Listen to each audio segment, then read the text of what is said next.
ए sine X plus B cos X. अच्छा, सब videos मैंने अपलोड कर दिए, up to date, everything is updated. आप जाके फंक्शन अच्छे से एक बार देखें, ठीक है। और कुछ अच्छे अच्छे बच्चों का भी मेरे पास कंसर्न यही आ रहा था कि इनइक्वालिटीज़ में उनको दिक्कत है, तो वो भी 11th का लास्ट ईयर जो आपको पढ़ाया है, सारे सेशंस वो भी रिकॉर्डेड है। So if you have time, if you feel that you are not comfortable, आप एक एक चीज़ उसमें ऑब्जर्व कर सकते हैं। और बहुत अच्छे से एक्सप्लेन किया हुआ है, इनइक्वालिटीज़ पूरा कम्प्लीटली एक्सप्लेन्ड है उसमें। कुछ बच्चों को अगर लॉग में डाउट है, दिक्कत आ रही है, तो लॉगरिथम फंक्शन के भी वीडियो सारे अपलोडेड हैं, ठीक है। तो just go and have a look, okay. और will feel more familiar, reason being content remain same. जो मैंने आपको पढ़ाया था लास्ट ईयर, जो तरीके से आपको पढ़ाया था, वही वही तरीके से बच्चों को इस बार भी पढ़ाया, तो आपको चीज़ें रिकॉल हो जाएगी कि हाँ मेरे नोट्स में सब चीज़ लिखा हुआ है, ठीक है। That's why I am asking you to go and have a look at the videos, then you will feel familiar ना। होता है कुछ ऐसे यूट्यूब पे वीडियोस बहुत सारे हैं सर हमारे पास देखने के लिए, बट होता है ना, हमने ये चीज़ पढ़ी हुई है, वही चीज़ वापस से रिकॉल होती है। जैसे ये सेशन हम रिकॉर्ड कर रहे हैं, अपलोड कर रहे हैं, ठीक है। अब धीरे धीरे ऐप हमने डेवलप करा है, उसमें भी सारे सेशंस अपलोड कर देंगे। तो इसके पीछे रीज़न क्या है कि यही चीज़ हमने पढ़ी है, उसी को वापस पढ़ रहे हैं, उसी को वापस पढ़ रहे हैं। एक चीज़ बार बार पढ़ोगे तो वो चीज़ दिमाग में उतर जाती है, ठीक है। और वही टॉपिक अगर अलग अलग टीचर्स का बार बार देखोगे तो कंफ्यूजन बढ़ेगा, कॉन्सेप्ट्स क्लियर नहीं होंगे, ठीक है। कंफ्यूज हो जाओगे, अरे इसने तो ऐसे मेथड से करा था, इसने ये मेथड से करा था, अब मैं किस मेथड से करूँ, ठीक है। प्लस हमने बहुत सारी चीज़ें बाद में सीखी, जैसे अभी भी इनवर्स का डिफरेंशिएशन मैंने इतना डीपली आपको एक्सप्लेन नहीं करा, वो हम बाद में करेंगे, ठीक है। जब हम इनवर्स ट्रिग्नोमेट्रिक फंक्शंस पढ़ेंगे, उसी के साथ डिफरेंशिएशन देखेंगे। डिफरेंशिएबिलिटी को अपने उन्होंने ज़्यादा टच नहीं किया, क्योंकि वो कंटिन्यूटी और इसके साथ साथ ही करेंगे, ठीक है। So let's continue. So for example the question given to you is, let's start with the question. Question से शुरू करते हैं हम, ठीक है। तो लास्ट टाइम जो हम डिस्कस कर रहे थे, एक बार इसको रिकॉल कर लेते हैं। लास्ट टाइम जो हमने डिस्कस किया था वो A sine X plus B cos X वाला मेथड था, ठीक है। इसमें रेंज आपको निकालनी थी माइनस, तो इसकी रेंज क्या होती है, माइनस अंडर रूट ए स्क्वायर प्लस बी स्क्वायर से ए स्क्वायर प्लस बी स्क्वायर। ये हमने पढ़ा हुआ है जब हम ट्रिग्नोमेट्री इक्वेशंस पढ़ रहे थे। किसी को इसमें डाउट है तो please let me no. Is anyone having doubt in this? किसी को इसमें कोई डाउट है? और एक चीज ध्यान रखना, ये कब रेंज वैलिड होती है, जब आपने डोमेन को काटा नहीं है। डोमेन को काट दोगे तो रेंज कट जाएगी, ठीक है ना। अगर मैं इसका ग्राफ बनाऊं, root two sine of X plus 5/4, तो एक्स इज इक्वल टू 0 पे,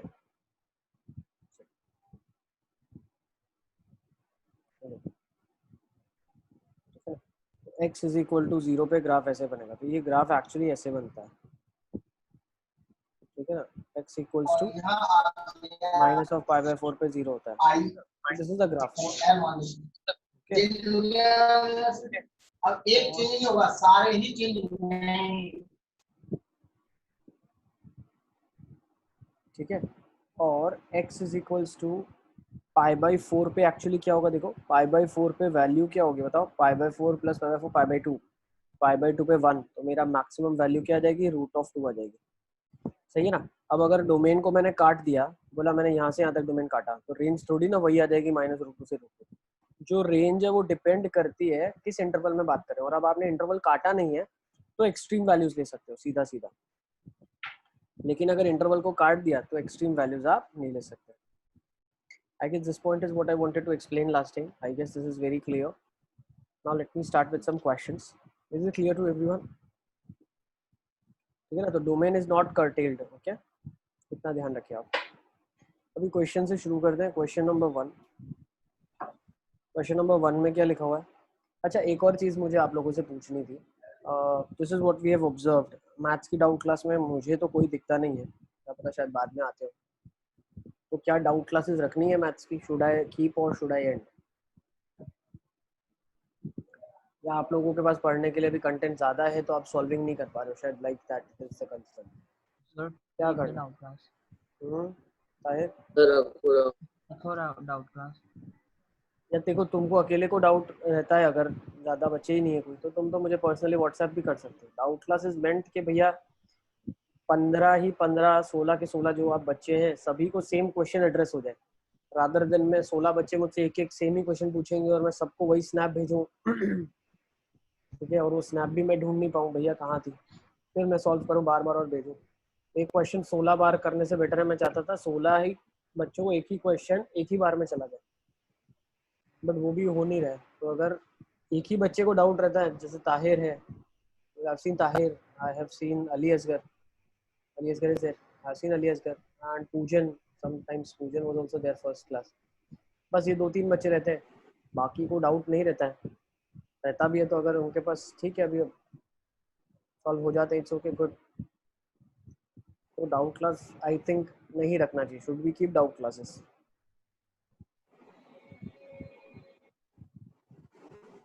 सर पर कई बार व्हाट्सएप के स्नैप से नहीं समझ पड़ता है तो डाउट क्लास चाहिए। डाउट क्लास में आते तो नहीं हो तुम लोग यार?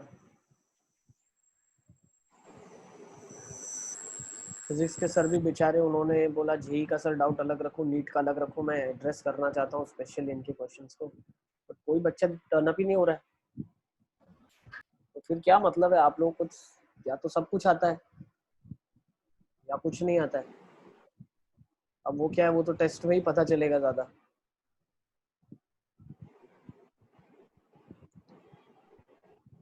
ठीक है, कोई बात नहीं, चलो रखते हैं डाउट। जैसे हम लोग तो अपने तरफ से, हम टीचर्स ने तो सब बहुत मेहनत की है, मेहनत कर रहे हैं, वो अपने तरफ से 100% दे रहे हैं।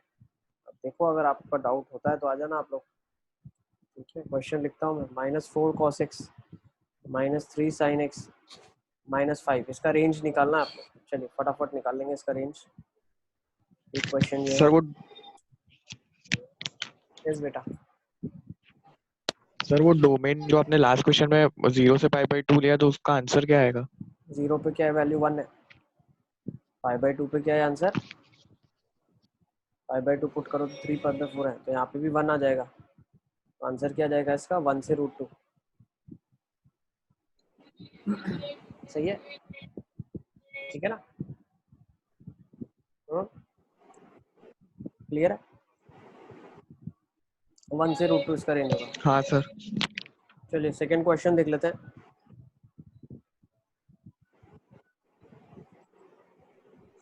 Four cos 2x plus 5 sin of 2x plus 3। फटाफट मुझे चैट में आंसर बता दो क्या रहा है, तो जल्दी जल्दी हम लोग आगे चल सकते हैं। क्या इसके आंसर आ रहे हैं? sin x minus of √3 cos x plus 7।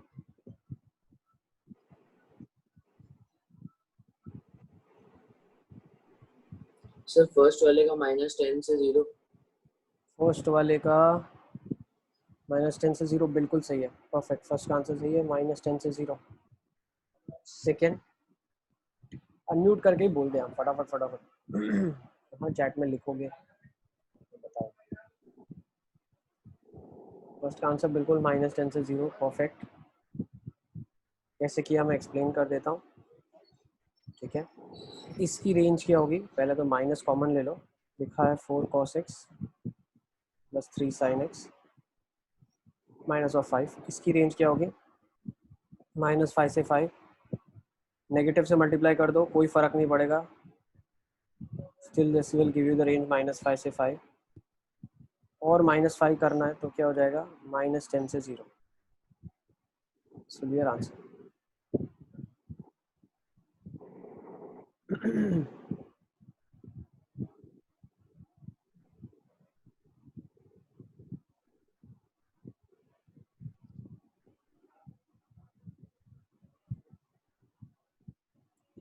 Third वाला तो आसान है, थोड़ा चेंज करते हैं, क्वेश्चन को ट्विस्ट करते हैं। क्लियर करो, cos 2x minus 8 sin x plus 20। Okay, second question.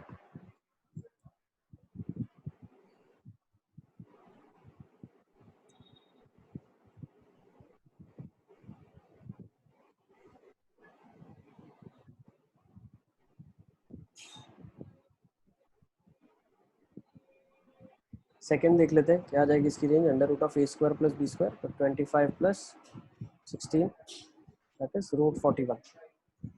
तो ये जो आएगा वो -√41 से √41 आ जाएगा, +3 करना है तो क्या जाएगा 3 - √41 से 3 + √41। सर इसमें कन्वर्ट नहीं करेंगे cos 2x और sin 2x को? कर लो ना, कोई दिक्कत नहीं, कोई दिक्कत नहीं, ये आ जाएगा आपका cos 2x हो cos 4x हो मिला के, ठीक है ना। ये दोनों चीज़ें सेम होनी चाहिए तो एक एंगल में कन्वर्ट हो जाएगी। तो इससे होगा क्या, cos 2x हो या cos 4x हो या कुछ भी हो, सबका जो रेंज होता है cos 2x हो जाए, cos 4x हो जाए, cos x/2 हो जाए, cos of x/2 + π/6 हो जाए, सब में ये दिया है मान लो, ठीक है ना।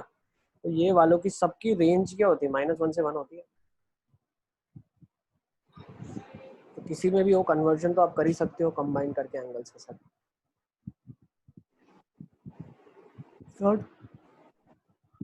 थर्ड अलग क्यों है, ये 2x लिखा है और ये x लिखा है, तो ये डिफरेंस है। इसको cos 2x को क्या लिख सकते हैं 1 - 2 sin square x -8 sin x + 20। तो यहाँ से क्या पता चला 21 - 2 sin square x -8 sin x, सही है। तो यहाँ से मैंने क्या बोल दिया 21 - 2 sin square x -8 sin x। तो काम कर लेते हैं, परफेक्ट स्क्वायर बना लेते हैं इसको, -2 बाहर खींच के, तो बन जाएगा sin square x + 4 sin x। अब क्या चाहिए आपको पीछे, ऑब्वियसली 4 चाहिए, -4 कर देना, +21 तो है ही। तो यहाँ से क्या जाएगा आपके पास sin x + 2 का होल स्क्वायर +8 + 21, तो sin x + 2 का whole square. Is it clear? -2 निकाल दिया, sin स्क्वायर x + 2, अच्छा एक -2 भी बाहर रहेगा इसके साथ, ठीक है ना। sin x की रेंज क्या जाएगी 29 है, sin x की रेंज आ जाएगी -1 से 1, sin x + 2 की रेंज आ जाएगी 1 से 3, sin x + 2 के होल स्क्वायर की रेंज आ जाएगी 1 से 9, sin x + 2 का होल स्क्वायर विथ -2 की रेंज हो जाएगी -18 से -2, -2 sin x + 2 का होल स्क्वायर +29 की रेंज हो जाएगी, 29 दोनों में ऐड कर दो तो 11 to 27 आ जाएगा आपके पास answer. Please note it down. So this is your answer, इसको नोट कर लेंगे आप लोग।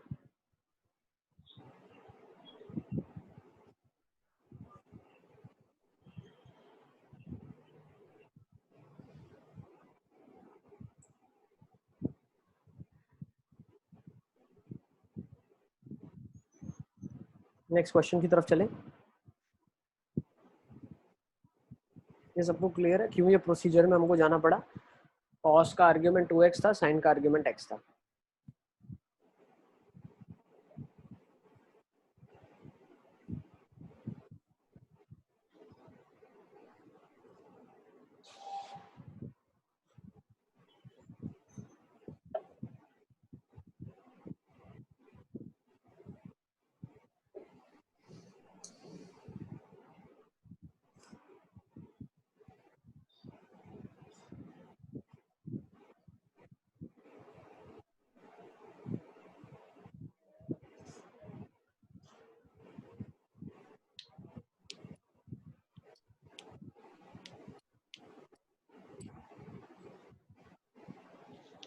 सबको क्लियर है क्या बताना चाह रहे हैं?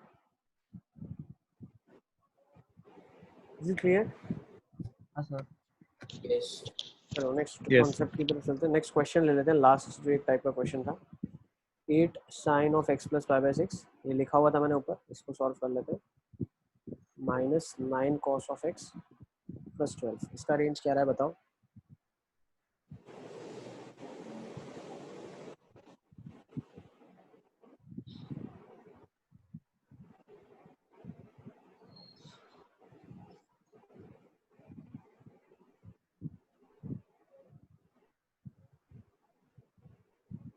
-61 से 85। नहीं क्यों वाले सर ये नहीं आ रहा, एक बार चेक करो कैलकुलेशन।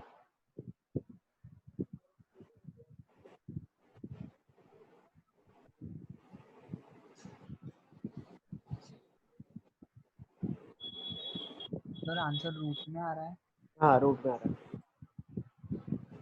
सर -√73 + 2 से √73 + 2। ऑलमोस्ट करेक्ट है। क्या बोला एक हाँ बार सर फिर से थोड़ा बताना क्या रहा है। सर -√63 + 12 से √63 + 12। थोड़ा गलत हो रहा है, चेक कर लेते हैं एक बार, क्या पता आंसर पीछे गलत हो। Let's see.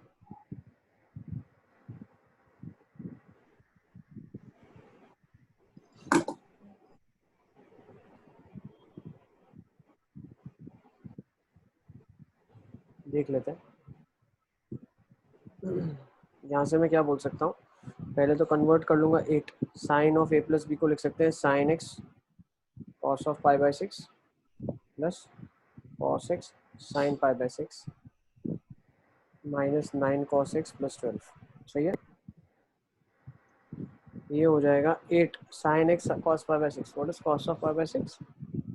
√3/2। √3/2।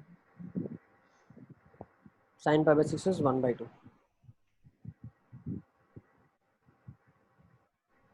8 से मल्टीप्लाई कर दिया तो 4√3 sin x plus 4 cos x -9 cos x + 12। तो ये नेट क्या दे देगा आपको, 4√3 sin x -5 cos x + 12। तो इसकी जो रेंज है ये क्या हो जाएगी, √a² + b²। तो निकाल लेता हूँ, a² कितना होगा 48 + 25 विच इज 73। तो ये आ जाएगा 12 -√73 से 12 + √73। हाँ बिल्कुल, this is your final answer. सही है, चलिए आगे। Next method to find range. सब अच्छे लिख लो इसको। Then we'll go with next method to find range.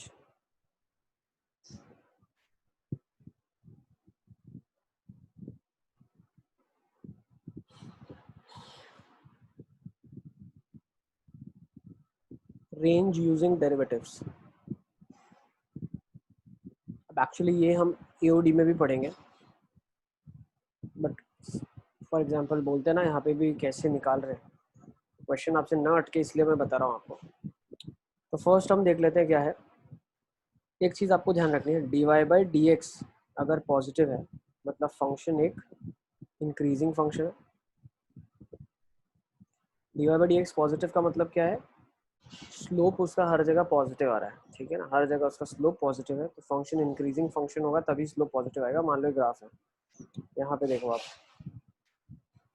Slope क्या है, पॉजिटिव है। अगर ऐसा भी मैं ग्राफ बनाता हूँ तो भी अगर आप देखोगे तो पॉजिटिव डायरेक्शन एक्स एक्सिस से एंटी क्लॉकवाइज डायरेक्शन में पॉजिटिव से एक्यूट एंगल बन रहा है। सेकेंड पॉइंट, dy/dx अगर <0 है तो function is a decreasing function. Function क्या, डिक्रीजिंग फंक्शन है।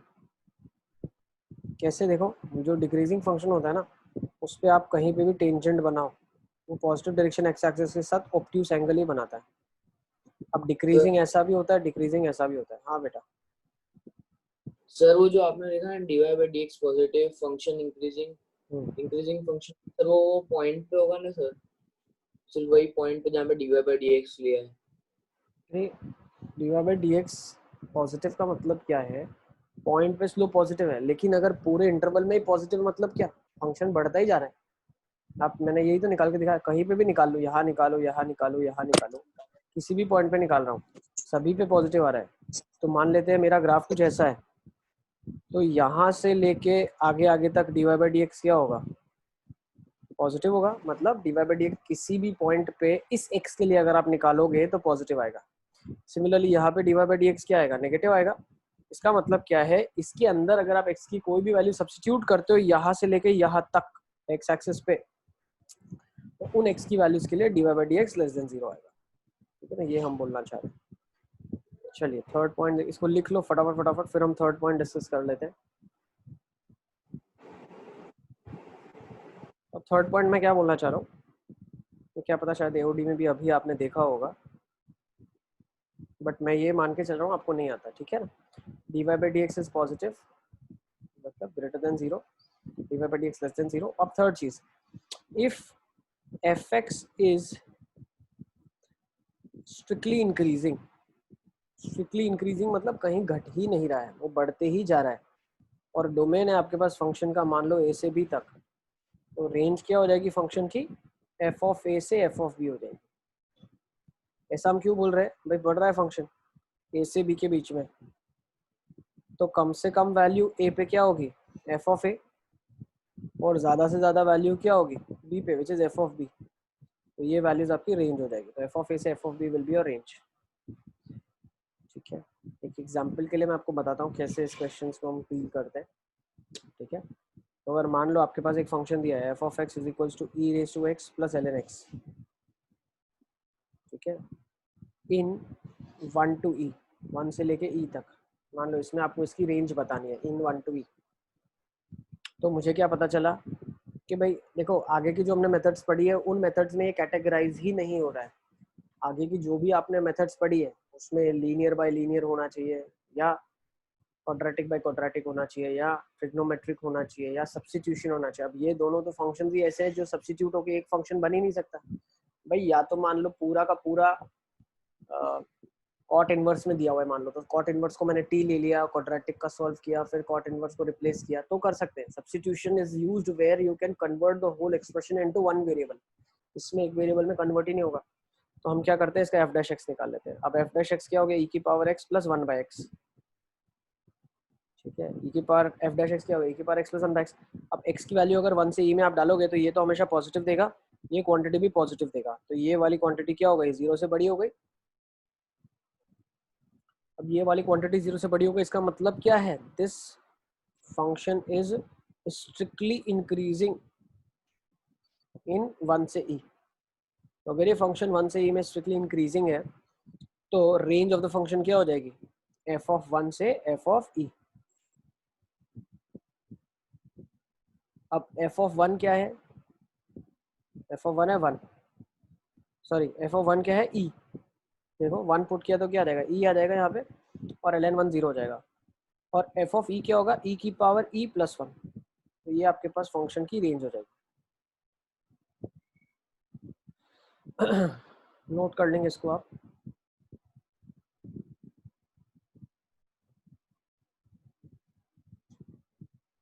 फिर हम आगे चलते हैं। सबको क्लियर है?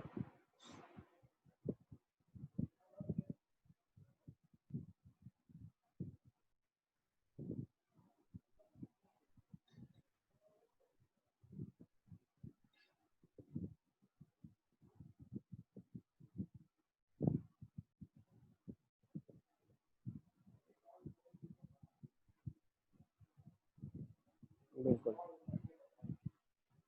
यस। देखो हमने क्या बोला, पहले तो एफ ऑफ एक्स दिया होता है ई की power x plus ln x। आपको देखो सबसे इंपॉर्टेंट चीज ये क्लिक होना चाहिए कि इसमें कौन सा मेथड हम लगाएंगे। तो इसमें क्लियरली हमको पता चल रहा है कि ये दोनों ऐसे फंक्शंस हैं जिनको क्लब नहीं कर सकते आप, अलग अलग टाइप ऑफ फंक्शंस है। तो ई की power x plus ln x ऐसे फंक्शंस है जिनको क्लब नहीं कर सकते। तो ऑब्वियसली हम एक सोचेंगे कि डिफरेंशिएट करके देखते हैं क्या ये स्ट्रिक्टली इंक्रीजिंग फंक्शन आ रहा है क्या। तो डिफरेंशिएट मैंने कर दिया, so I came to know that f dash x is positive for x belonging into this interval। x अगर इस इंटरवल में है तो ये पॉजिटिव है। तो अब मैं क्या बोलता हूँ, अगर इंक्रीजिंग पॉजिटिव है मतलब फंक्शन मेरा स्ट्रिक्टली इंक्रीजिंग फंक्शन है। फंक्शन इंक्रीजिंग का मतलब क्या है, कम से कम वैल्यू 1 पे देगा, ज्यादा से ज्यादा e पे देगा। तो 1 वैल्यू पुट कर दी फंक्शन के अंदर और e वैल्यू पुट कर दी फंक्शन के अंदर। एक और एग्जांपल करेंगे, आपको ज्यादा कंफर्टेबल फील होगा। Let's go with this question now. Second question एक और मैं देता हूँ आपको। मान लो fx लिखा है x cube plus 2x square plus 9x plus 8 इन -2 से 3।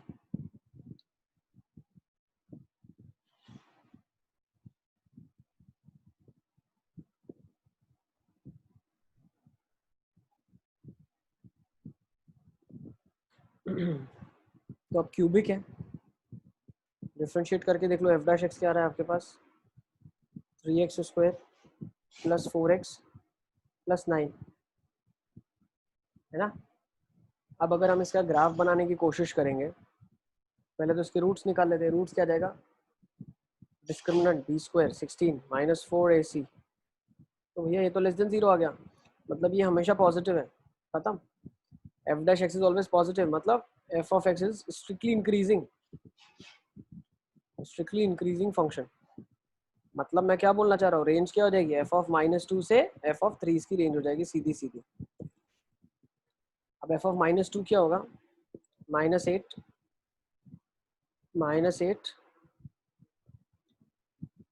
फिर -2 का स्क्वायर टू 2 प्लस 8 -18 प्लस 8, तो -10 आ जाएगा एफ ऑफ -2।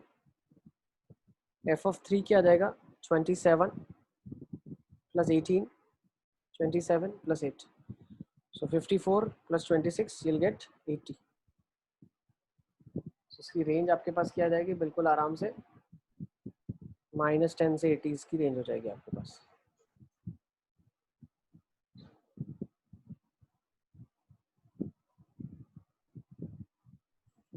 ठीक है,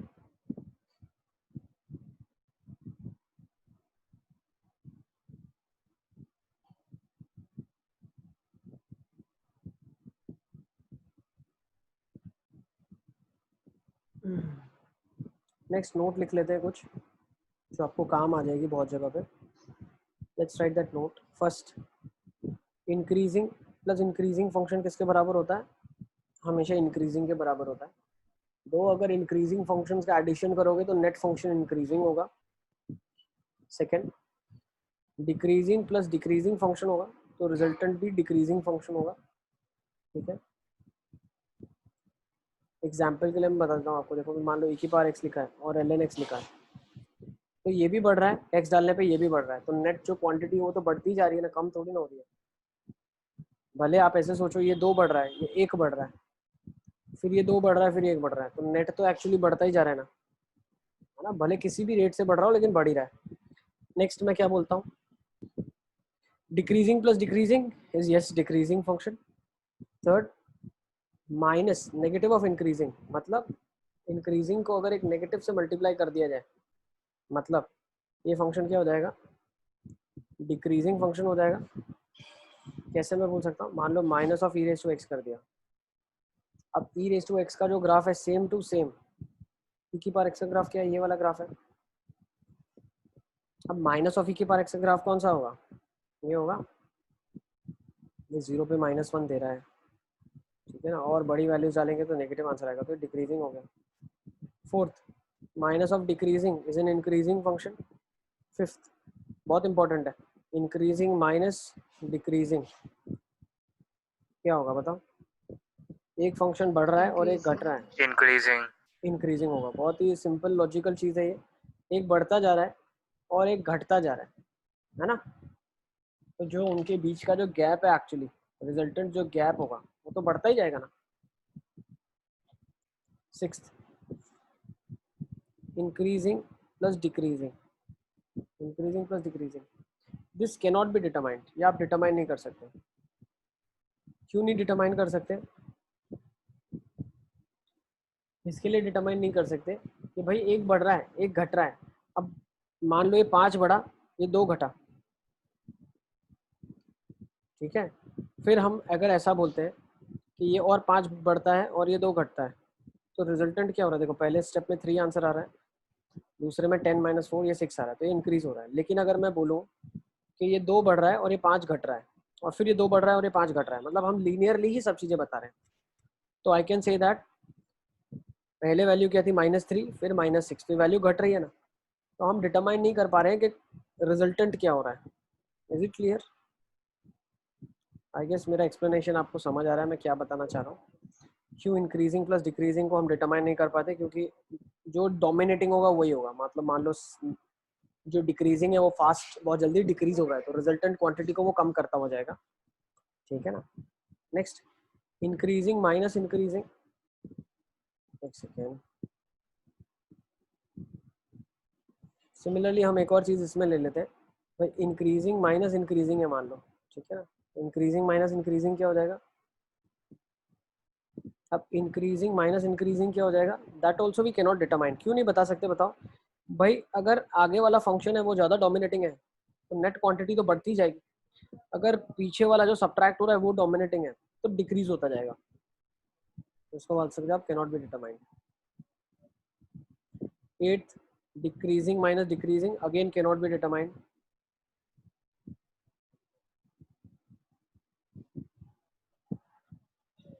ठीक है। नेक्स्ट 9th में इंक्रीजिंग इनटू इंक्रीजिंग, ठीक है, कैन नॉट बी डिटरमाइंड। अब आप मुझसे पूछेंगे सर ये कैसे हो गया? बहुत अच्छा सा एग्जांपल हमारे पास है। मान लो x एक इंक्रीजिंग फंक्शन है और एक x मल्टीप्लाई करता हूँ जो एक इंक्रीजिंग है, तो नेट क्या बन जाता है? x² बन जाता है। अब x² इंक्रीजिंग है डिक्रीजिंग है? Is it clear? 10th, increasing of increasing.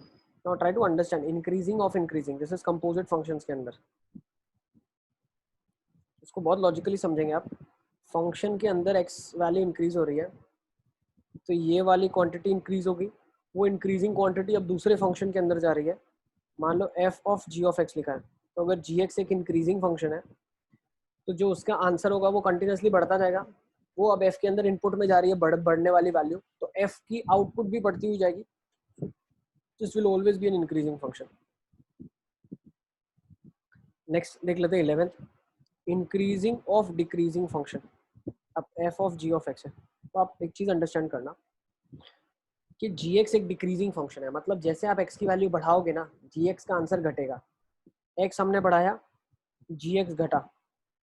अब fx एक इंक्रीजिंग फंक्शन है तो उसमें जैसे आप वैल्यू घटाओगे तो f ऑफ x के अंदर आपने क्या किया? इनपुट को घटाया, तो आंसर भी घटता हुआ जाएगा ना। तो भाई इंक्रीजिंग फंक्शन है, बढ़ाओगे तो बढ़ेगा, घटाओगे तो घटेगा। तो घटा दिया तो नेट घट गया, तो इसका रिजल्टेंट आंसर क्या आ जाएगा? कम हो जाएगा। 12 देख लेते हैं, डिक्रीजिंग ऑफ इंक्रीजिंग। फिर से इसको अंडरस्टैंड करते हैं। x इंक्रीज हुआ, g ऑफ x इंक्रीज होगा, क्यों? इंक्रीजिंग फंक्शन है। अब gx जैसे इंक्रीज होगा, fx के अंदर की वैल्यू क्या हो रही है? इंक्रीज हो रही है, तो नेट क्या होगा? उल्टा होगा, क्यों? डिक्रीजिंग फंक्शन है ना ये। भाई इंक्रीजिंग फंक्शन का मतलब क्या है? एक चीज आप ध्यान रखना, what do I mean by increasing function? Input increasing, output increasing, input decreasing, output decreasing, ये इंक्रीजिंग फंक्शन का खासियत है। अब डिक्रीजिंग फंक्शन की क्या खासियत है? भाई अगर इनपुट बढ़ रहा है तो आउटपुट घटेगा, आउटपुट घट रहा है तो इनपुट बढ़ेगा, उल्टा होता है। डिक्रीजिंग उल्टा करता है। तो यहाँ पे आप इस तरीके से समझ सकते हो। 13th में एक और ले लेता हूँ, डिक्रीजिंग ऑफ डिक्रीजिंग। अब हुआ क्या, इसको हम एक्सप्लेन कर रहे हैं इधर। एक्स आपने मान लो बढ़ाया, जी ऑफ एक्स क्या होगा? घटेगा। अब एफ ऑफ एक्स के अंदर की जो वैल्यू है वो घट रही है, तो रिजल्टेंट बाहर जो आएगा अब वो क्या आएगा? उल्टा, क्योंकि ये भी डिक्रीजिंग फंक्शन था तो उल्टा पॉजिटिव आ गया, तो दिस बिकेम इंक्रीजिंग फंक्शन। ये वाला जो हमने लास्ट एक्सप्लेन करा है डिक्रीजिंग था, उसको आप नोट डाउन कर लेंगे। अब देखते हैं कहाँ कहाँ पे ये सब यूज होगी properties. I guess this is very clear. किसी को कोई डाउट है तो please let me know, I will explain again.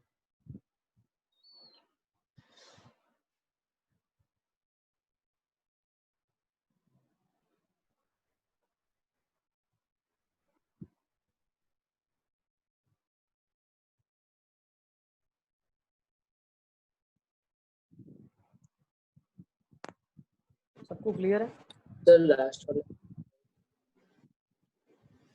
Last वाले में बेटा देखो इंक्रीजिंग, लास्ट वाले में क्या डिक्रीजिंग ऑफ डिक्रीजिंग है। तो डिक्रीजिंग ऑफ डिक्रीजिंग का क्या मतलब है? F of g of x में हम अंडरस्टैंड करते हैं। तो पहले मैं एक्स लेता हूँ, तो मान लो मैंने एक्स को बढ़ाया तो जी एक्स क्या होगा? घटेगा। डिक्रीजिंग में होता है, इनपुट अगर आपने बढ़ाया तो आउटपुट घटेगा। अब जी एक्स जो है वो एक्स एक्स की जगह पे आया, ये क्या घटा, तो फाइनल आंसर क्या होगा? बढ़ेगा। तो फाइनल आंसर मेरा क्या है? बढ़ेगा। सर एफएक्स में इनपुट कम हो रहा है तो आउटपुट भी कम ही होगा ना, क्योंकि डिक्रीजिंग बढ़ेगा। फंक्शन। अरे डिक्रीजिंग में उल्टा होता है ना भाई, लिखा हुआ है ना, ये तो नीचे देखो ना यार, इनपुट घटा तो आउटपुट बढ़ेगा।